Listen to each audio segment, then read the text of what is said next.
everyone and welcome back to our channel. You are watching this video because you want to improve your sight reading skills. Guess what? You are in the right place, as today we will be talking about the most dreaded part of any graded music exams, the sight reading.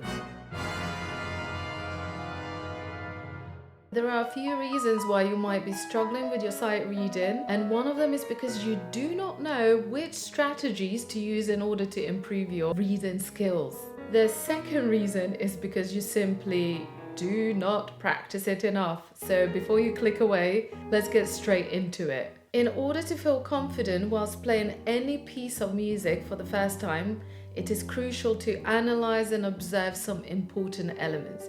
This will allow you to foresee what the piece is about and prepare you for anything that may seem random or unpredictable. Here are a few tips on what to do before you even begin to sight read your piece. Some rules might be slightly more applicable to pianists, however, still very much relevant to most instrumentalists. Rule number 1. Work out the key signature and the scale that the piece is in.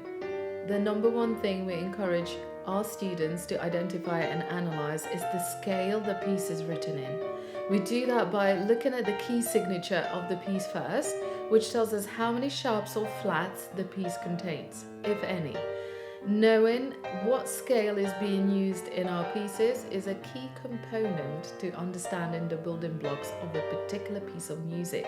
By doing this first, we will identify the patterns of notes we will encounter during our sight reading, and that way we can predict how the melody and chords will be moving.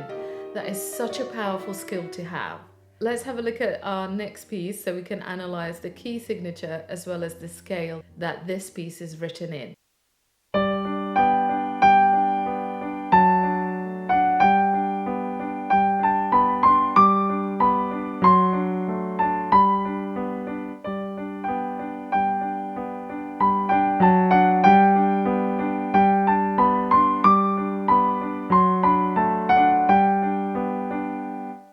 You immediately see that the piece has one sharp in the key signature, and you should know by now that it refers to a note called F sharp.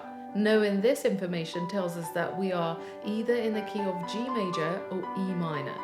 However, looking at what the bass clef is playing at the beginning and how it ends, we can quickly determine that the key is G major and not E minor, mainly because the bass clef returned to the home note or chord, which is what music typically tends to do at the end. This music sounds very happy and optimistic, which is the very nature of any major scale. Rule number 2, watch out for accidentals. So what are accidentals? They are all the sharps, naturals and flat notes that are not part of the key signature that the piece is written in. This could be because the composer simply decided to use a different type of scale for an emotional effect or to keep the song more interesting. The composer makes you aware of it by adding sharps, flats or natural signs to additional notes in the piece that you are playing. Sometimes we see accidentals in a very specific way, for example, additional sharps or natural signs because the piece contains the notes of the melodic or harmonic version of the already existing minor scale. Let's listen to the G natural minor scale first.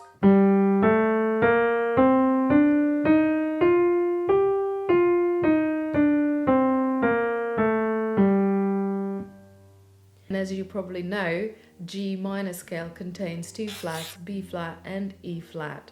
However, if we take the melodic version, which is often used in classical pieces or even contemporary modern pieces or jazz pieces, we will see that because this scale uses flats, the 6th note, which happens to be a flat note, the E flat, will become natural, and our 7th note, which is F, becomes F sharp. So now we see a combination of 2 accidentals, an E natural, where we see a natural sign, and an F sharp. Let's take the G melodic minor now, where I will sharpen the E flat, which becomes E natural, and I will sharpen the 7th note, F, which becomes F sharp. Here's my E natural, and F sharp. And as you know by now, the descending melodic scale returns to the natural minor.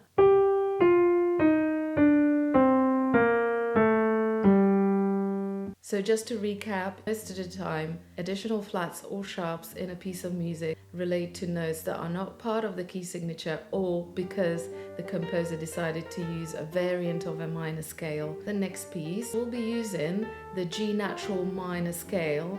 However, in some sections, it will be transitioning to the melodic variant of this scale.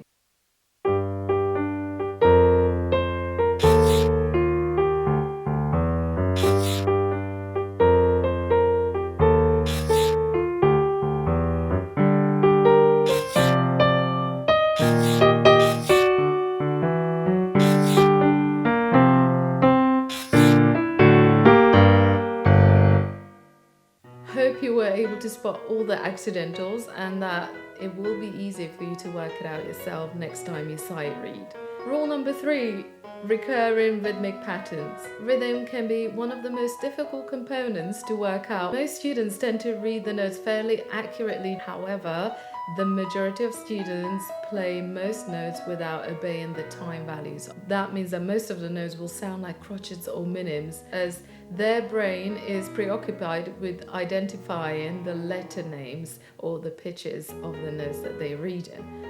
Try to spot as many repeated rhythmic patterns as you can, and try to hear the sound of the rhythm in your head in advance. This way you will be immediately able to play the parts where the repeated rhythms occur without having to stop and think. Let's have a listen to our next example where I will show you how to quickly notice the recurring rhythms.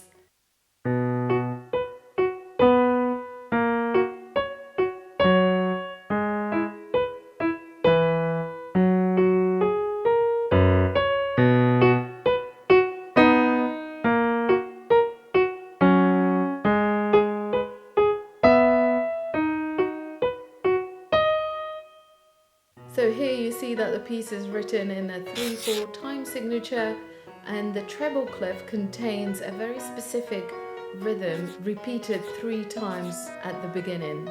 We've got a quaver rest on beat 1, followed by 3 quavers and a crotchet at the end. And this rhythmic pattern keeps reoccurring in this piece. Make sure you count your beats properly. Therefore, the first note in the treble clef comes on the second part of beat 1, in other words on the and of 1, if you are subdividing your quavers into 1 and 2 and 3 and. Therefore, the first note in that particular rhythmic pattern comes on the and of beat 1. Notice that the bass clef contains crotchets, and the crotchets come on beat 1 and 3 in each bar, at least in the first part of this piece. So remember to spot a group of same looking value notes as fast as possible. It will allow you to focus on identifying the notes as well as the positions that you need to be in, and try to immediately hum the pattern in your head to remember the sound of the rhythm when you start playing the piece. Rule 3.5. Watch out for scales, chords and arpeggio patterns. These patterns are part of the technical exercises that musicians learn when preparing for exams. Let's listen to the following example and try to spot these patterns.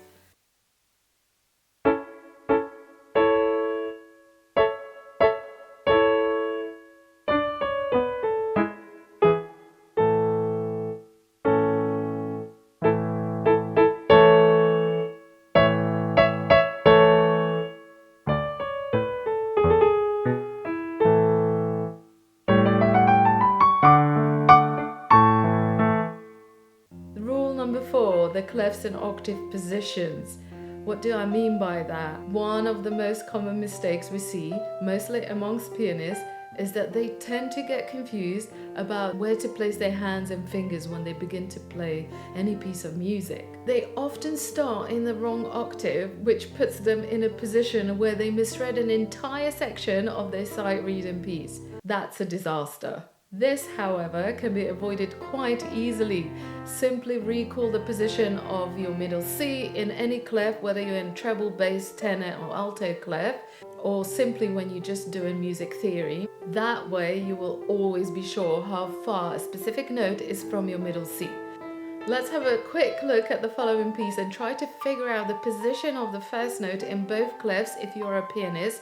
However, if you play a melodic instrument, you can grab your instrument right now and try and place your fingers in the right place and play the note in the correct position and ask yourself, how far is that note from my middle C?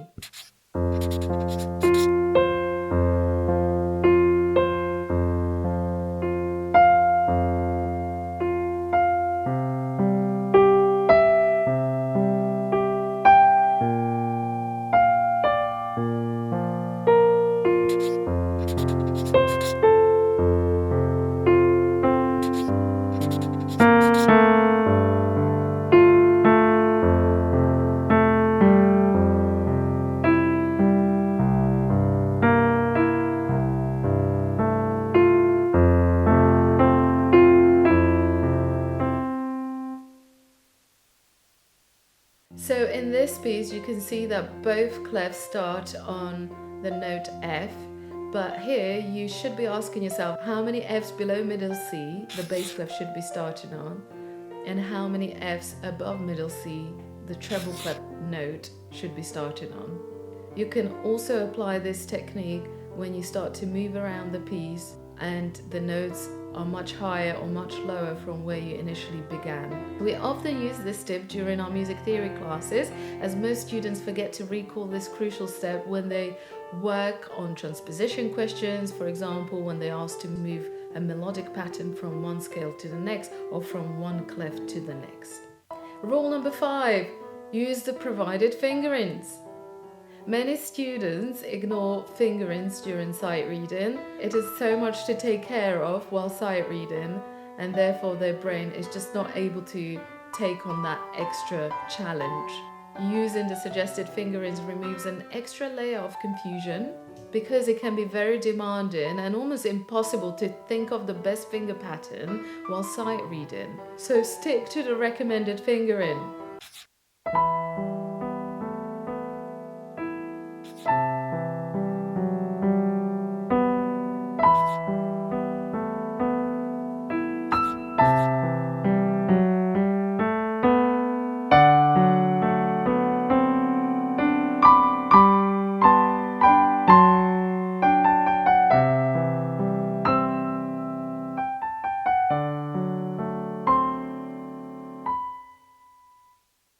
In the bass clef of this piece, you can clearly see how important it is to move the fingers in the right direction, especially as this arpeggio pattern is ending on the high note, and it can make you stumble if you didn't know where to place your fingers.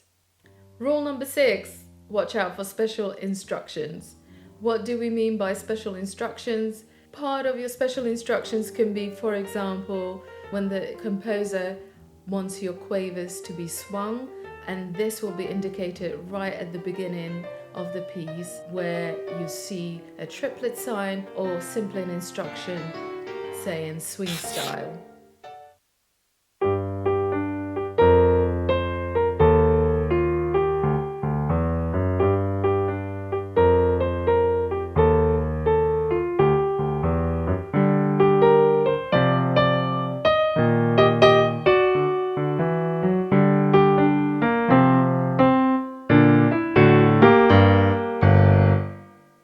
So over here you'll see the triplet sign, and this simply means that in the group of 2 quavers, the first quaver sounds longer than the quaver next to it. So essentially each group of 2 quavers will sound something like this. Long, short, long, short, long, short, long, short. Please be aware that even though when notated, all quavers look the same, the instruction at the beginning, which tells us to swing the quavers, it simply tells you that all your quavers in this piece are going to sound very jazzy. The next part to watch out for in special instructions could be the speed of music. So if the composer wants the piece to sound fast, they will indicate it by using the word allegro or presto. Therefore, try your best to capture the fast pace and try and avoid moving very slowly, which will spoil the overall character of the piece. The next part to watch out for are articulation markings. For example, if a specific passage needs to be played in staccato style or legato, the staccato notes can be written at the beginning of the piece, and then after the third or fourth bar, the composer may use the word sim or simile, which simply means continue in this way or continue in this style, staccato style. Watch out for legatos and how the notes are slurred. Obeying the slurs also contributes towards the overall character of the piece. Make sure you notice other instructions, for example, pedal marking, which can be indicated in different ways. For example, at the beginning of the piece, we can simply see an instruction con ped, which means play with the pedal, and this means that the entire piece will be played with the pedal. However, there might be sections where the composer indicates for you to not use the pedal by using the word senza ped, which means without pedal. And other instructions may include your accents or tenutos or octave signs. Generally, it is also a good idea to capture the dynamics that the composer intended for this piece. So if the piece is a very joyful, happy, optimistic piece full of staccatos, you are most probably going to be playing it using mezzo forte or forte dynamics. But if the piece is a reflective, sad piece, you are very likely to be playing the piece quietly. So try and capture the mood of the piece as well. Feel free to read our blog on sight reading if you want to reinforce and memorize all the rules we've just discussed. You will find the link in the description below. I hope you found this video helpful and that you are beginning to feel more confident and motivated to perfect your sight reading skills. Don't forget to subscribe to our channel as well as like and share this video with anyone who may need it. Have fun mastering sight reading and see you next time.